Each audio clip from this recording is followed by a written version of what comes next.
ప్రభునందు ప్రియమైన వారులారా, ప్రభు యేసుక్రీస్తు మీ అందరికీ శుభాభివందనములు. ఉదయకాలంలో కలవరి కృపా సన్నిధికి మేము ఆహ్వానించుచున్నాను.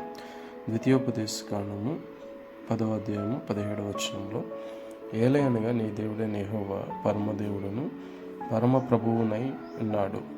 ఆయనే మహాదేవుడు, పరాక్రమవంతుడు, భయంకరుడైన దేవుడు. ఆయన నరుల ముఖమును లక్ష్య పెట్టనివాడు, లంచము పుచ్చుకొనివాడు. ఆయన తల్లిదండ్రులు లేని వానికిని విధవరాలికిని న్యాయం తీర్చి పరదేశి అందు దయించి అన్నవస్త్రములను అనుగ్రహించేవాడు. మన దేవుడైన యెహోవా ఎలాంటి వాడు అనే విషయాన్ని ఇక్కడ చెప్తూ, ఎందుకనంటే మీరు ఐగుప్తు దేశంలో పరదేశిగా ఉంటారు, ఇప్పుడు మిమ్మల్ని తీసుకుని వచ్చారు కాబట్టి పరదేశిని చూసినప్పుడు మీరు జాలిపడి మీ దేవుడైన యెహోవా పరాక్రమవంతుడు, పరమదేవుడు, భయంకరుడైన దేవుడు కాబట్టి ఆయన మాటకు విధేయత చూపించి నడుచుకోవాలని ప్రభు పేరట మనం చేస్తున్నాం.